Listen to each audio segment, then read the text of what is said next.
Yes, very good evening, friends. Welcome to Sundar Innovations. Dear friends, మనం ఈరోజు Sundar carbon antidote plus టెక్నాలజీని Honda unicorn బైక్కి చేస్తున్నాం మిత్రులారా. So దీని యొక్క అవసరాలు ఏంటి, విధి విధానాలు ఏంటి అనేది మనం అనేక వీడియోలో చెప్పుకోవడం జరిగింది ఇప్పటికే. సో ప్రతి ఒక్కరికి కూడా సాధారణంగా ఉండే ఇది ఏంటంటే, నేను ఒక బండి కొన్నాను, నేను ఒక కారు కొన్నాను, నేను ఒక బస్ కొన్నాను, లేకపోతే నేను ఏదో ఒక పెద్ద ఆటోమోటివ్ ఏదో గాడ్జెట్ కొన్నాను, అవి కొన్నాను, ఇవి కొన్నానని ప్రతి ఒక్కళ్ళు ఆనందపడుతూ ఉంటారు.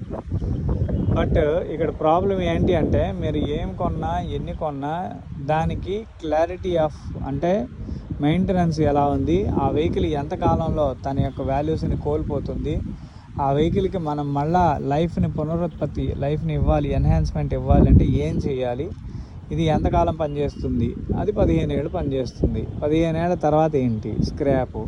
సో ఇలాంటి పరిస్థితుల్లో కూడా ఆ వెహికల్ని మనం రీకండిషన్ చేసుకోవచ్చా అంటే ఖచ్చితంగా చేసుకోవచ్చు సుందర్ వాటర్ ఫ్యూయల్ టెక్నాలజీస్ తోటి. ఈ సుందర్ వాటర్ ఫ్యూయల్ టెక్నాలజీస్ ఏం చేస్తుంది, నీటి నుంచి హైడ్రోజన్ తయారు చేస్తుంది. ఇది 10-15 సంవత్సరాల కిందట మేము సమాజానికి చెప్తున్నప్పుడు సమాజం కొంచెం బొగ్గును కూడా నవ్వింది. అంటే నీళ్ళు వెహికల్ నడుపుతాడంట, నీళ్లతోటి ఇంజిన్ ఎట్ట నడుపుతుంది, ఇట్లాంటి విషయాల్లో చాలా అంటే అవేర్నెస్ లేని విధానాల్లో సమాజం అనేక రకాలుగా దీని గురించి ప్రశ్నించింది.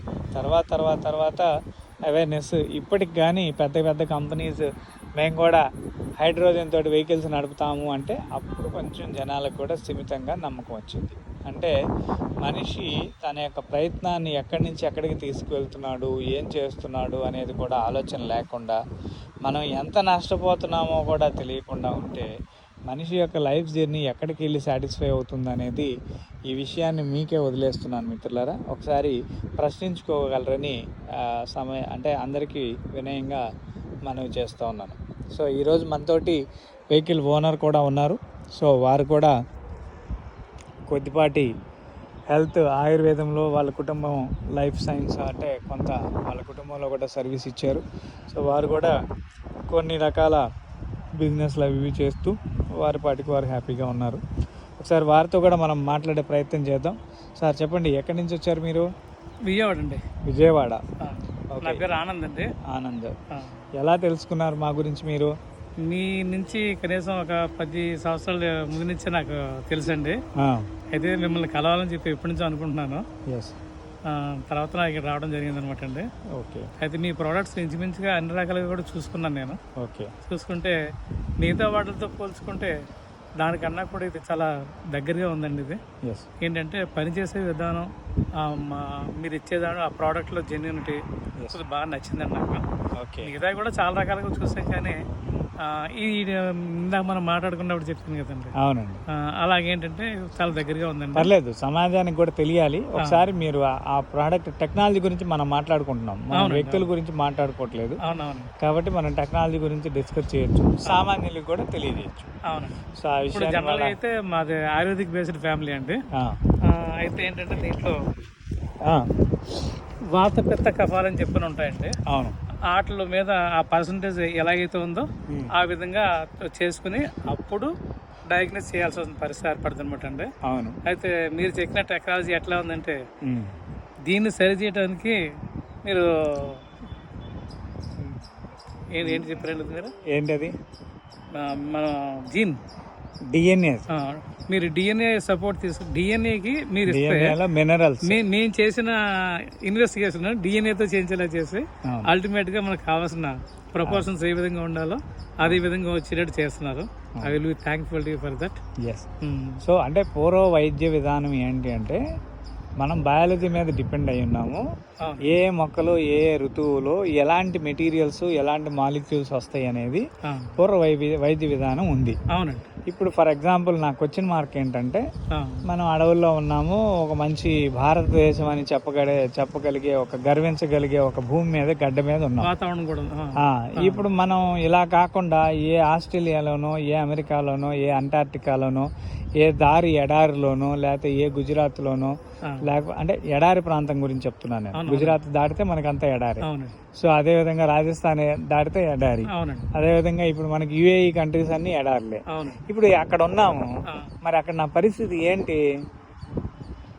గ్రంథాలు ఇన్ని గ్రంథాలు ఉన్నాయి, ఎంతమంది శాస్త్రవేత్తలు ఉన్నారు, మూలికలు దొరకవు, ఎంతమంది చెట్లు దొరకవు, ఎంతమంది ఎంతో కొంత వైద్యులు ఉన్నారు, ఓకే, ఎంతో మంది ఋషులు కూడా అద్భుతాలను ఇచ్చారు.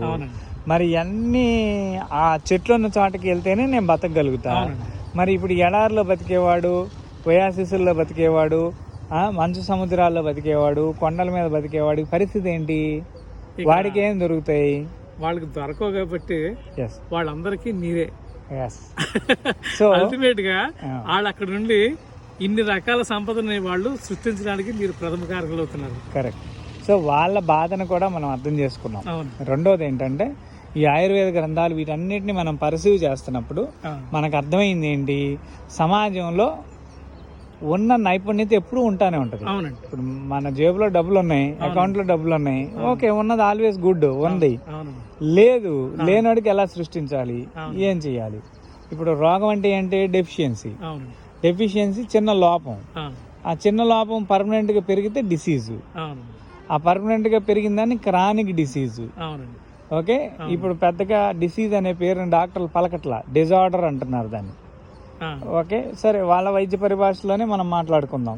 Chronic disorder, chronic disorder, disease అనేది లేదంట వైద్య చరిత్రలో. సరే, ఓకే, వాళ్ళు చెప్పిన పదం కూడా మంచి పదమే, విందాం కొంతకాలం.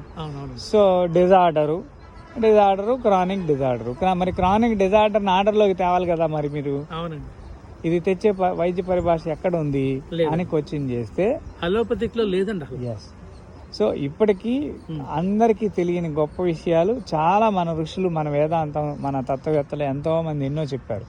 కానీ వాటన్నిటిని మనం సమన్వయపరుచుకునే విధానం మన దగ్గర లేదు. ఇక్కడే మెయిన్ డ్రాస్టిక్ చేంజెస్, పెద్ద లూప్ లైన్ అంటారు.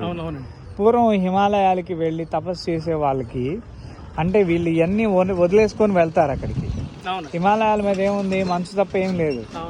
మరి మంచు దగ్గరికి వెళ్ళి తపస్సు చేస్తే ఆయన ఫిజికల్ హెల్త్ ఎలా ఫిట్ అవుతుంది?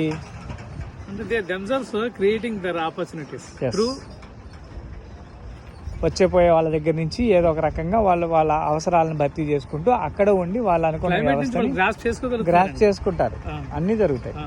సో అలా హిమాలయాల్లో వాళ్ళకు కూడా కొంత మెకానిజం కావాలి. వీటన్నిటిని క్వాంటమ్ మెకానిజం అంటారు. Quantum physics, quantum mechanism. శరీరంలో ఒక చోట వెళ్తుంటే ఆ వెళ్తుని ఇంకొకటి వెళ్ళి బూడ్చిద్ది.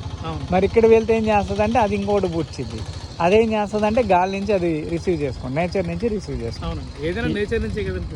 ఈ క్వాంటమ్ అనేది అనంతం. దీన్ని మనం దీనికి నేను ఓనర్ని నువ్వు ఓనర్ అని చెప్పడానికి లేదు. మనం కూడా ఆ క్వాంటంలో ఒక చిన్న ముక్కలని, రెండు ముక్కలని, తుంపులు అని చెప్పాలి, ముక్కలని కూడా కాదు, తుంపులు, రాలి పడిన తుంపులు మనం.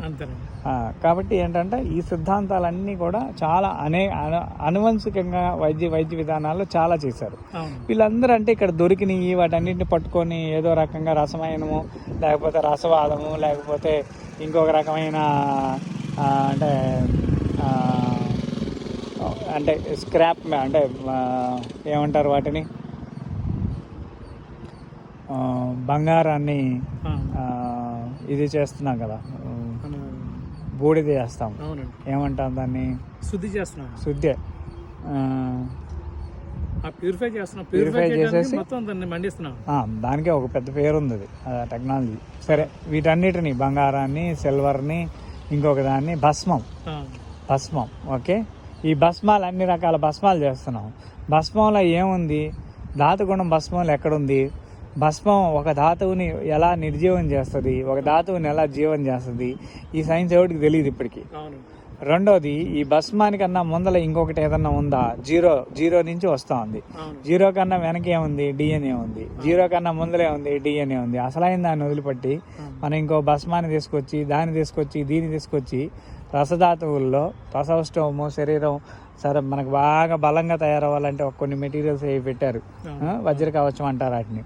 ఆ వజ్ర కవచాలన్నీ కూడా మనం ఆయుర్వేదంలో 100% పెట్టేసాం. ఈ విలువలతోటే మనం సమాజానికి విలువలను ఇస్తున్నాం. అది ఎలా ఇస్తున్నాము, ఏమిస్తున్నాము అనేది మన వెబ్సైట్లో చాలా వరకు తెలుస్తూనే ఉంది.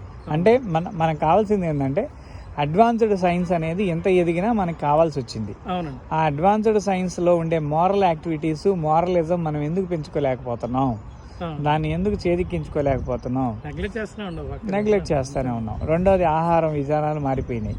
వైద్యం ఎలా పనిచేస్తుంది, ఆయుర్వేదం వాడికి ఫార్మసిస్ట్కి తేడా ఏంటంటే ఫార్మసిస్ట్ ఒక గంట అరగంటలో ఏదో దాన్ని సప్రెస్ చేస్తాడు. ఆయుర్వేద వైద్యులు 15 రోజులు చెబుతాడు, లేదా 4 రోజులు చెబుతాడు, మండలం చెబుతాడు. ఇప్పుడు నేను మండలం కాదు, 2 నిమిషాలు వాడిని తగ్గించి కూర్చోబెడతా. ఫార్మసిస్ట్ కన్నా 35 నిమిషాల ముందరనే మనం కంట్రోల్ చేయగలుగుతాం బికాస్ ఆఫ్ వాల్యూ. ఇది ఎలా వస్తుంది అంటే ఆధునికత, టెక్నాలజీలో కూడా కొన్ని గొప్ప మేళవింపు జరగాలి. అలాంటిది జరిగింది. 21 సంవత్సరం నుంచి మన ఋషులు అందించిన వేద విధానాన్ని ఒక మంచి రసగంధమైన మెటీరియల్స్ ద్వారా తయారు చేసి సమాజానికి మన వంతు ప్రయత్నంలో మనం చేస్తున్నాం. ఎస్. సో ఇది ఆయా వైద్యం గురించి. సో బండి గురించి ఒకసారి చెప్పండి, ఎప్పుడు తీసుకున్నారు ఇది మీరు? 2017 అండి. దాదాపుగా 88,000 కిలోమీటర్లు తిరిగింది. అయితే నా రెగ్యులర్ ఇంటర్వెల్స్లో ఆయిల్ చేంజెస్ పర్ఫెక్ట్గా చేసుకున్నానండి. ఓకే. ఇప్పుడు వరకు బోర్ కూడా ఏం చేయించలేదండి. అయితే ఇప్పుడు కార్బొరేటర్ అన్నీ మామూలుగా జనరల్గా చేసుకుంటాం కదండి. అది చేసిన తర్వాత ఆ ఇంజిన్ హెడ్ కొన్న దాన్ని రిమూవ్ చేయకుండా ఇక్కడ తీసుకొచ్చారు. ఎందుకంటే దాన్ని మీరు మా ఇంజిన్ ఓపెన్ చేయకుండా బయటకు పంపించాలని చెప్పారు కాబట్టి అది ఎంతవరకు కరెక్ట్ గా అవుతుందని చెప్పి టెస్టింగ్ తీసుకొచ్చాను అనమాట. గుడ్, వెరీ గుడ్, మంచి పని చేశారు. సో ఇప్పుడు దాన్ని విత్ ఇన్ మినిట్స్ లో మీ కళ్ళ ముందలే బండి మీరు వచ్చేటప్పుడు మీ వెహికల్ పికప్ ఎలాగుంది, బండి స్మూత్నెస్ ఎలాగుంది, బండి ఏ వాల్యూస్ తోటి ఉంది అనేది మీకు అర్థమైంది కదా. మీరు వచ్చేటప్పుడు మీరు డ్రైవ్ చేసుకుంటూ వచ్చారు. సో ఇప్పుడు మన ఇంజెక్షన్ చేసిన తర్వాత దీని వాల్యూస్ విత్ ఇన్ మినిట్స్ లో ఎలా మారుతాయి, వెహికల్ పిస్టన్ ఎలా క్లీన్ అయ్యిద్ది, సిలిండర్ ఎలా క్లీన్ అయ్యిద్ది, హెడ్ ఎలా క్లీన్ అయ్యిద్ది, సైలెన్సర్ లోంచి ఏమేమి బయటకు వెళ్తాయి అనేది కూడా మనం ఒకసారి చెక్ చేద్దాం. ఓకే. సో ఇది నానో టెక్నాలజీ ద్వారా మనం చేసాం. ఇది ఎంత గొప్పగా పనిచేస్తుంది అనేది మీకు చూపించే ప్రయత్నం చేస్తాం. ఇంకో విషయం ఉంది ఇక్కడ, ప్లీజ్ చెప్పండి. ఇప్పుడు మన ఇండియన్స్ ఫిలాసఫీ ఎట్లా ఉంటుందంటే అమెరికా వాడు సర్టిఫై చేస్తే ఇండియా వాడు వాడతాడు. అది చాలా దైనందిన పరిస్థితి అండి. మన పరిస్థితి ఏమైపోతుందంటే మన ఎఫిషియన్సీని పరాయి దేశస్తులు గుర్తిస్తేనే మనం గుర్తిస్తున్నాం. మా దగ్గర అండి 20 సంవత్సరాలు నుంచి ఉంచిన రసాయనాలు మా దగ్గర ఉండేయండి. There is no expiry date ఉండదు. మా మందులకు కూడా ఎక్స్పైరీ డేట్. అయితే అలాంటి పంచారిస్టా, జండు పంచారిస్టా అమెరికాలో చేస్తే మా దగ్గర ఎక్కువ అమ్ముడుపోయినాయండి. అంటే వాడు చెప్తేనే కానీ జ్ఞానం మనకు రావట్లేదు. ఏంటంటే మనం జ్ఞానాన్ని మనిషి తన నైపుణ్యతని కోల్పోతున్నాడు. మనోడే కదా, ఎందుకంటే మేము 50-60 సంవత్సరాల నుంచి మీ బిజినెస్ లో ఉన్నామండి. అవును. అయితే మీ ఎప్పుడు కూడా రూపాయలు, 3 రూపాయలు, 4 రూపాయలు, 5 రూపాయల్లోనే బిజినెస్ చేసాం. అక్కడ కూడా మన డబ్బులు ఆశించలా. ఎవరినో వస్తే ఎంతమందికి తీసుకునేవాడు తప్ప మన దానికి ఇచ్చేసాం చెప్పి ఎప్పుడు కూడా లెక్కించి తీసుకోవాలి. వాళ్ళ దగ్గర మీ దగ్గర అంత ఉన్నామంటే అంత ఉండి చెప్పి తీసుకునేవాళ్ళం తప్ప అక్కడ దానికి 10 రెట్లు ఎక్కువ వచ్చు మన దగ్గర. కానీ అక్కడ జబ్బును చూసేవాళ్ళం, తగ్గించాలని కోరుకునేవాళ్ళం. కాబట్టి దగ్గరగా ఉన్నారండి జనం. ఈ పబ్లిసిటీలో వచ్చిన తర్వాత పబ్లిసిటీ ఎక్కువ ఉన్న ప్రోడక్ట్ ఆలోచిస్తున్నారు, కానీ దాంట్లో జెన్యూనిటీ ఎంతవరకు ఉందో అన్నది కూడా అసలు కట్టట్లేదు. ఎందుకంటే రూపాయి వస్తువుని 10 రూపాయలు అమ్ముతుంది, కానీ అక్కడ కట్టలేడండి. అంటే అవి మన డబ్బులతో కట్టించి వాడు ఎంజాయ్ చేస్తూ తక్కువ క్వాలిటీ ఉన్న ప్రోడక్ట్ని మనమే కొనుక్కుండేలా చేస్తున్నాడు. అంటే మనం ఎక్కడ నష్టపోతున్నాం అండి? తెలియకుండా నష్టపోతున్నాం అంటారా? తెలుసుంటే నష్టపోతున్నాం అంటారా? మరి మన జనాలు ఏమనుకోవాలి? అంటే ఒక ప్రోడక్ట్ని వాడి చూస్తే అది పనిచేద్దారు ఏదో చూసేదానికి ఒకసారి సరిపోద్ది. అవును. దానికి మనం ప్రమోషన్ చేయక్కల్లా. Just like you, there is no advertisement for your mouth publicity. అంటే 1 mouth publicity is equal to 1000 members. కాబట్టి మన ప్రోడక్ట్ లేట్గా వెళ్ళినా కానీ అది 100% ఆరోగ్యంగా వెళ్తుంది. కరెక్ట్. దీన్ని మీరు 10 లక్షలు 20 లక్షలు పెట్టి సెలబ్రిటీ చెప్పించారనుకోండి, అప్పుడు మీరు 100 రూపాయలు చెప్పాలి, వ్యాపారం అవుతుంది. మీరు చేసింది వ్యాపారం నాకు అనిపించట్లా. ఇది వ్యాపారం ఎప్పటికీ కాదు. మనం చేస్తున్నది హ్యూమన్ హ్యాండ్లింగ్, అంటే మనిషి మానవత్వంతో కూడుకున్న సర్వీస్ ఇది. సో కాబట్టి ఈ సర్వీస్ని మా జీవితం ఉన్నంత వరకు మేము ఇలా నడిపిస్తాం. ఈ తర్వాత కూడా ఇంకా కొంతమందిని సుందర్ లాంటి సుందరుల్ని 1,00,000 మందిని తయారు చేస్తా. కంగ్రాచులేషన్. వాళ్ళందరి ద్వారా దేశానికి ప్రపంచానికి వ్యాప్తి చేస్తా. ఇది నేను నిర్ణయం తీసుకున్నాను. Thank you. ఎందుకంటే ఇలా చేయకపోతే ఏమవుతుందంటే ఈ విద్య ఎక్కడో చోట అంతరించిపోతుంది. ఇప్పుడు మన పూర్వీకులు తాటాకుల గ్రంథాల మీద రాశారు, దానికన్నా ముందల రాళ్ల మీద రాశారు, దానికన్నా ముందల అసలు రాయటం ఏంటో తెలియకుండా కూడా బతికారు. సో అప్పుడు వాయిస్ కల్చర్, వాయిస్ ఒకటి నుంచి ఒకటికి నేర్చుకునేటప్పుడు ఈ తప్పిదాలు జరగల. పుస్తకం మీదకి వచ్చింది, పేపర్ మీదకి వచ్చి అంటే ఎక్కడో చాట రాతల మీదకి వచ్చిన తర్వాత వాడికి రాయడం చేత అయ్యో చేత కాకో, ఇంకొకటి తర్వాత వచ్చిన వాడికి లిపి మార్చడం, భాషలు మార్చడం. దేశ భాషల్లో ఇన్ని లిపులు ఇన్ని భాషలు కావాలా మనకి అంటే ఇది ఎవడో ఏదో ఒక ఇది వేసాడు, విషం బీజం వేసాడు. దానివల్లే ఇన్ని రకాల సంస్కృతులు మనం పెట్టుకొని మనకు మనం మన నాశనాన్నో మన అద్భుతాన్నో తెలియజేసుకున్నాం. అదే చెప్తుంది సమాజానికి. ఇది ఇప్పుడున్న జనరేషన్కి ఇది అర్థమైతే కనీసం రాబోయే జనరేషన్ అన్నా బాగుపడుతుంది. అంతే అదే మీరు కోరుకున్నట్టు అవుద్దండి. మా సంకల్పం అదే. ఇప్పుడు ఆటోమొబైల్ పొల్యూషన్ ఉంది, 1 లీటర్ పెట్రోల్ సుమారు 6 కేజీల కార్బన్ డైఆక్సైడ్ ఇస్తుంది. 6 కేజీలు. మరి 6 కేజీ లక్షల బళ్ళు ఉన్నాయి ఇంటూ 6 లెక్కేసుకుంటే కోట్లు అయిపోద్ది. లక్షల బళ్ళు ఇంటూ 6 కాదు, ఒక బండి రోజుకి 10 లీటర్లు కూడా తాగిద్ది. లారీ బస్సు ఉంది, రోజుకి 200 లీటర్లు అవుతాయి. మన క్యాల్కులేషన్ ఉందండి. So daily tons of fuel వస్తూ ఉంది. ఈ టన్స్ ఆఫ్ ఫ్యూయల్ నుంచి టన్స్ ఆఫ్ కార్బన్ ఎలిమినేట్ అవుతుంది. ఈ కార్బన్ ని ఎవడు భరిస్తాడు? అందరూ భరించారు. తప్పు ఎవడు చేశాడు? మానవులే, కొంతమంది. కానీ శిక్ష ఎంతమందికి పడింది? ఈ ఒక్క విషయం సమాజం కొంచెం ఆలోచన చేసి మెదడుకు మేత పెట్టుకొని ఎవరికి వాళ్ళు ఆలోచిస్తే సమాజం బాగుపడుతుంది. ఫస్ట్లో మీరు చెప్పినప్పుడు రాకెట్లో వాడే ఇంధనం మనం వాడుతున్నాం అన్న కాడికి నేను చాలా ఆశ్చర్యపోయానండి. ఎందుకంటే ఆ ఇంధనం ఎక్కడ, ఈ ఇంధనం ఎక్కడ అనుకుంటే మీరు చెప్పిన తర్వాత హైడ్రోజన్ తీసుకున్నాం, దాంట్లో హైడ్రోజన్ ఆక్సిజన్ విడగొడుతున్నాం, హైడ్రోజన్ మండిస్తున్నాం, ఆక్సిజన్ బయటకు పంపిస్తున్నాం అని చెప్పిన గాల్లోకి వదిలేస్తున్నాం. 100 చెట్లకు సమానం. అక్కడ అవును, పొల్యూషన్ రావాల్సిన ప్లేస్ లో ఆక్సిజన్ వస్తుంటే అది రివర్స్ అవుతుందండి. టెక్నాలజీ రివర్స్ అవుతుంది, ఆటోమేటిక్ గా ఆరోగ్యం పెరుగుతుంది. ఇదే రేపు వాటర్ ఫ్యూయల్ టెక్నాలజీలో ప్రతి లీటర్ పెట్రోల్, ప్రతి లీటర్ డీజిల్ కార్బన్ డైఆక్సైడ్ రాకపోగా కొన్ని 100 లీటర్ల ఆక్సిజన్ గాలిలోకి రిలీజ్ చేస్తున్నాం. నా ఉద్దేశం రేపు మన వాటర్ తోటి ఢిల్లీ లాంటి మెట్రోపాలిటన్ సిటీస్ లో మొత్తం మారిపోతుంది. మనలాంటి వాళ్ళని అక్కడ ప్రమోట్ చేయించి కొంత సబ్సిడీ కొంత క్రియేట్ చేసి గవర్నమెంట్ ఇది వాడుకున్న వాళ్ళకి ఈ విధంగా చేస్తే ఢిల్లీ పొల్యూషన్ కూడా మార్చే పరిస్థితి ప్రయత్నం చేస్తున్నాం. కాకపోతే ప్రభుత్వం ఏంటంటే దాని విషయాల్లో కొన్ని కీలకమైన నిర్ణయాలు తీసుకోవాల్సిన గవర్నమెంట్ సెక్టర్ లో పనిచేసే తీసుకోమనండి, సబ్సిడీ వాళ్ళే పొందమనండి. అదే చెప్తుంది. ఆర్టీసీ బస్సులు ఉన్నాయండి. ఇవన్నీ నిర్ణయాలు ప్రభుత్వం తీసుకోవాల్సినవి, మనం తీసుకునేవి కాదు. వాళ్ళ నిర్ణయాలు తీసుకునే దానికన్నా ముందర మనం చైతన్యవంతులు అయి ఉండాలి. మనం ప్రజల్ని చైతన్యం చేస్తున్నాం. సో ఇండైరెక్ట్ గా మనం ప్రజల్లోనే ఉన్నాం. ప్రభుత్వం కూడా దాన్ని ఈ రోజు కాకపోతే రేపైనా దిగి రావాల్సిందే. నాకు తెలిసే 10 సంవత్సరాలు సార్, మీరు ఇప్పుడు ఇలా ఉండాల్సిన వాళ్ళు కాదు, మీరు ఎక్కడో ఉండాలి. అటువంటిది మన వాళ్ళు ఇంకా గుర్తించలేకపోతున్నారని అనుకున్నా. నేను కూడా ఒకనే దాంట్లో. అంటే 10 ఏళ్ల నుంచి తీసుకున్న వాడిని ఇప్పటి వరకు నేను వాటాకి రాలేకపోయానంటే నాకు కూడా నేను చేసింది కూడా తప్పే. దాన్ని నేను ఒప్పుకుంటున్నాను. ఇదే సమాజంలో రావాలి, స్పృహ రావాలి, ప్రతి ఒక్కళ్ళకి తెలియాలి, మంచితనం తెలియాలి, అందరికీ కూడా మంచి జరగాలని కోరుకుంటున్నాం మనం కూడా. దీంట్లో కూడా అద్భుతమైన విషయం కూడా మన మెడిసిన్స్ లోనండి, మన బాడీ హీల్ చేసుకుంటుందండి. ప్రతి సెల్ఫ్ హీలింగ్ ఉంది. సెల్ఫ్ హీలింగ్ ఉన్న దాన్ని మీరు converting into the medical convert చేయడానికి ఏం చేయాలనేది ఆలోచిస్తున్నారు. యాక్చువల్గా your drug is not sufficient to the human body. కానీ మీరు దాన్ని హీల్ చేయడానికి కావాల్సిన బలాన్ని ఇవ్వగలుగుతున్నారు. కరెక్ట్. ఎందుకంటే పర్టికులర్ గా పని చేసే దాని చేత ఎక్కువ పని చేస్తున్నారు అంతే తప్ప మీరు ఇచ్చిన మందు దీనివల్ల సైడ్ ఎఫెక్ట్స్ ఇంకొకటి ఉండవు. అవును, ఇది డిసీజ్ క్యూరబుల్. ఇది అద్భుతమైన విషయం అండి. ఇది ఏంటంటే మీరు ఇచ్చిన మెడిసిన్ మెకానిజం కి ఇస్తున్నారు తప్ప డిసీజ్ కి ఇవ్వట్లా. నేను అక్కడ దాన్ని అబ్జర్వ్ చేశాను. కరెక్ట్. ఎందుకంటే మీరు డిఎన్ఏని ఇస్తే ఏదంతా చేసుకోవాలి క్యాలిక్యులేషన్ వచ్చేసుకుంటుందండి.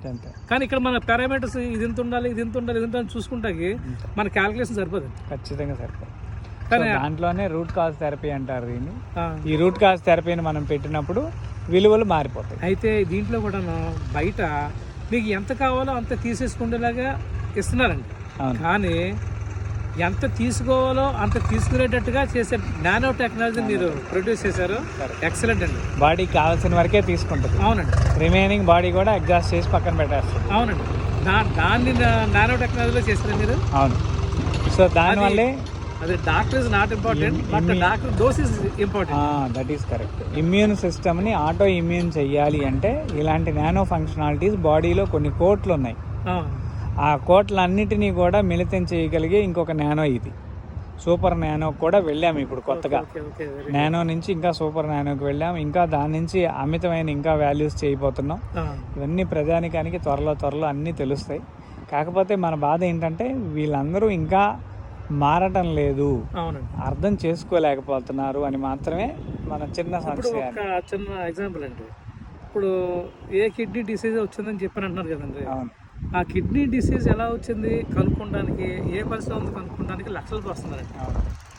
అలాగే మన క్యాన్సర్ ఉందండి, ఆ క్యాన్సర్ ట్రీట్మెంట్కి 30 లక్షలు 40 లక్షలు ఖర్చు పెట్టేసిన తర్వాత కోట్లు లక్షలు అనేది మీరు చిన్నవాళ్ళకి అది ఏమి లేని వాళ్ళు మొత్తం అమ్మేసుకుంటున్నారు. కోట్లు అమ్మేసుకుని అయిపోయిన తర్వాత చివరికి ఏమవుతుందండి, ఇన్ని లక్షలు ఖర్చు పెట్టిన తర్వాత చచ్చిపోతున్నారు అక్కడ.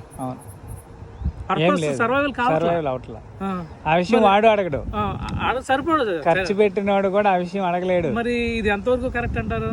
మనం రూట్ కాజ్ కనుక్కుంటానికి డబ్బులు ఖర్చు పెట్టాలా, ట్రీట్మెంట్ ఖర్చు పెట్టాలా? ట్రీట్మెంట్ ఖర్చు పెట్టాలనుకుంటే మరి ఇక్కడ ఎలా ఉంటుంది?